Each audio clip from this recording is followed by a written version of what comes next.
Shai Gilgeous-Alexander has cemented himself not only as a top MVP candidate, but also as a top 5 point guard in the NBA today. You could even argue that SGA is the best point guard in the NBA right now. He's essentially unstoppable as he's a mid-range assassin, a creative finisher, and an improving three-point shooter.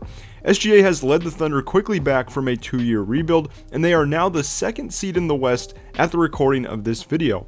With that being said, let's take a look at where the 10 players drafted before SGA are now in 2024. At number 1, we have DeAndre Ayton. He spent his first 5 years on the Suns, helped lead them to an NBA Finals appearance in 2021, but his minutes and role has kind of been inconsistent since he was traded to the Blazers in this past off season, and he has struggled with some injury issues so far and hasn't really been as consistent this year, but he should have some good opportunity in Portland. At least right now he's projected to be their center of the future, but I hope it all works out for Ayton in Portland. Obviously, he got that huge contract last year. I believe it was around 4 years, $130 million. But yeah, he should be a good center for Portland here going forward. Like I said, I know he struggled a bit with kind of injury issues and consistency and things like that, but I think his role in Portland should be cemented, and I think he will be a great complement going forward with guys like Anthony Simons, Scoot Henderson, and Shaedon Sharpe. At number 2, we have Marvin Bagley. He's kind of had an up and down career. Started off in Sacramento, had a very, very good rookie season, but after that kind of struggled with some injuries, and then also kind of struggled getting minutes as well during his last few years, at least his last year in Sacramento.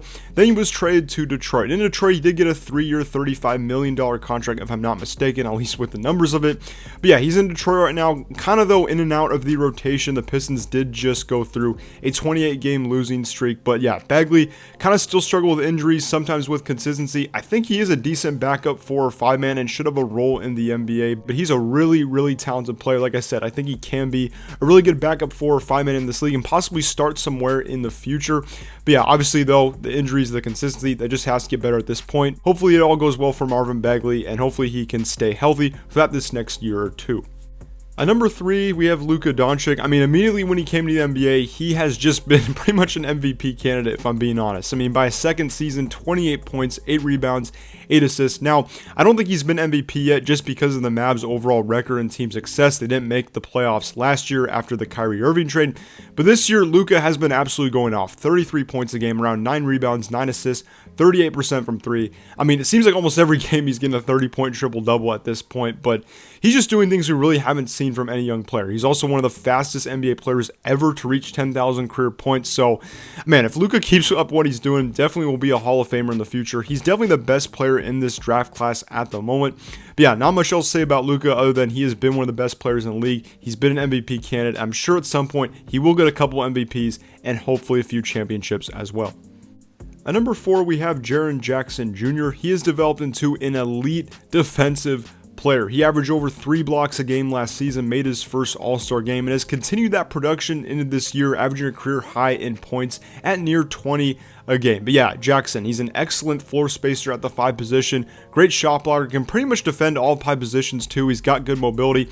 Though in his career, he has struggled with kind of injuries and fouls a little bit, but man, he's been so consistent the past few years. Like I said, developed into an all-star player. He's the perfect complementary piece to John Morant and Desmond Bane, and I'm excited to see what he does here going forward. Like I said, his offensive game has continued to improve every year. Good three-point shooter, good defender, and he's definitely going to be one of the big young stars here coming up in the NBA, if not already, since he already did make an all-star game. But yeah, Jackson Jr., great player, and he should have a long future in Memphis. At number 5, we have Trae Young. I feel like lately he's kind of fallen under the radar. He's still putting up what I would argue is MVP caliber numbers, but just with the Hawks team success, hasn't really gotten much recognition. They are kind of struggling to start off the 2024 season, so that hasn't really helped his case as far as being an all-star or MVP candidate. But yeah, Trae Young, he's been one of the best point guards in the league, but obviously with efficiency and turnovers and a few other things, he hasn't really been considered as like an all-star or let's say like a top 5 point guard. But yeah, it's kind of unclear what's going on with Atlanta right now with their struggles so far to start the 2024 season. But I would have to imagine that he is the Hawks' cornerstone player and that he wouldn't be traded. But at this point, who knows? But Trae Young, very, very talented player, averages around 27 points, 10 assists. He puts up numbers every night. Super talented passer, great basketball IQ, decent shooter too, though he can be a bit inconsistent at times. But yeah, Trae Young, he's the cornerstone player of the Hawks, great point guard, and hopefully he can get another All-Star appearance this year. At number 6, we have Mo Bamba. He's currently on a 1-year deal with the Philadelphia 76ers. He isn't really getting much minutes at the moment just because he is behind Joel Embiid and Paul Reed at the center spot. But yeah, Mo Bamba kind of had an up and down career. Played well in his last few years with the Magic, showed his ability to stretch the floor, and was a good shot blocker as well. But then he did get traded to the Lakers and suffered an ankle injury, didn't really play for them. And like I said, now he is with the Sixers. So kind of unclear what his future is just because he's not really getting playing time on one of the best teams in the Eastern Conference at the moment. But I think he still will have an NBA future, a good three-point shooter, like I said, and a good shot blocker as well. Still relatively young, so I think he can provide value to pretty much any playoff team and, well, pretty much any team in the league, to be honest. But yeah, hopefully Mo Bamba can kind of get his career back on track. Hopefully he can find some minutes somewhere, and who knows, maybe that's not going to be with the 76ers, maybe it'll be with another team, but hopefully Bamba can get some opportunity and kind of resurrect his NBA career. At number 7, we have Wendell Carter Jr. He's been the starting center for the Magic after coming over in the Nikola Vucevic trade, though he has kind of struggled with some injury issues. Has been injured for most of the 2024 season so far, despite the Magic's success.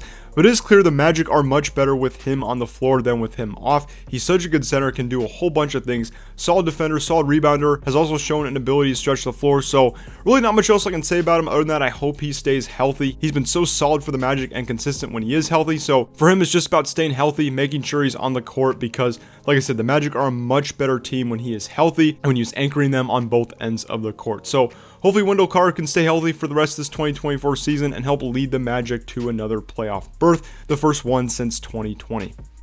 At number 8, we have Colin Sexton. Last year, he signed a 4-year, $72 million deal with the Jazz after coming over in a sign and trade that also gave the Jazz Lauri Markkanen. At the time, Colin Sexton was coming off a torn ACL injury, so it was kind of unclear how he'd come back. But clearly, Colin Sexton has still been really good coming off this ACL injury. But there is kind of a logjam at the point guard position in Utah. He has been starting as of late and has played very well, and has kind of shown what he demonstrated in Cleveland when he averaged around 24 points a game on roughly 40% from 3 there in one of his last years there. But yeah, kind of unclear what Sexton's future in Utah will be just because of how many point guards they have on the roster. But he has proven himself there, and he has played pretty well as a starter. Hopefully he can find a good situation for himself to start consistently, whether that's in Utah and somewhere else. But yeah, Colin Sexton, super talented player, super talented scorer, and improving defender, always gives 100% effort, and super fun player to watch. At number 9, we have Kevin Knox. Like Marvin Bagley, he is also on the Pistons and was on there during that 28-game losing streak. But yeah, Knox, he's been getting some opportunity in Detroit. He's been playing pretty well in the minutes that he's given. He also played well in Portland last year as well. But yeah, for Knox, it's mainly about consistency, right? He's a lengthy defender, can shoot corner threes pretty well, but hasn't really been consistent enough to find really a more consistent role in the league. He did shoot pretty well from 3 in his last kind of stint in New York in 2021, but he hasn't really been able to build off that. But like I said, if he can really kind of cement himself as a really good corner 3-point shooter, a solid 3-and-D player in that regard, I think he can have a role in this league. He's still pretty young. He's on a 2-year deal in Detroit right now, but hopefully he can work out with them. Like I said, he's getting a lot of playing time in Detroit right now, but hopefully he can just be more consistent and get a solid role in the NBA, whether that's with the Pistons or somewhere else going forward. At number 10, we have Mikal Bridges. He has developed into a borderline all-star player since coming over from Brooklyn in that Kevin Durant trade. And you can kind of already see the makings of this in his last kind of final months in Phoenix. He was handling the ball a lot more. He was developing kind of his all-around scoring game. And you can see it so far in Brooklyn. He's their leading scorer, basically their team leader, and he's pretty much set to lead the Nets to another playoff or play-in spot at this point in the season. But yeah, Bridges, he has really expanded his offensive game. Pretty much a great all-around player. He can shoot threes really well. He has a nice mid-range game, can attack you off the dribble. He's just a really, really good player, and he should be the leader for Brooklyn going forward. I have to imagine he will be one of their cornerstone players, where they go for somebody else in the free agency, or he ends up becoming kind of a complimentary piece, like I said, if they do end up getting a star. But otherwise, though, Bridges, he's the best player in Brooklyn. He's developed into an all-star there, and hopefully he will make his first all-star appearance this season. But yeah, that's what happened to the 10 players drafted before Shai Gilgeous-Alexander. I know there's some other YouTubers that have made, some 2022 and 2023 versions, but I wanted to make a version coming into 2024 because SGA, he's been going off this season. Really fun to watch. Like I said, he is an MVP candidate. I would not doubt it if he eventually gets that MVP this season based on how the Thunder are playing. So yeah, thank you so much for watching. Hope you enjoyed it, and I'll see you guys in the next one. Peace out.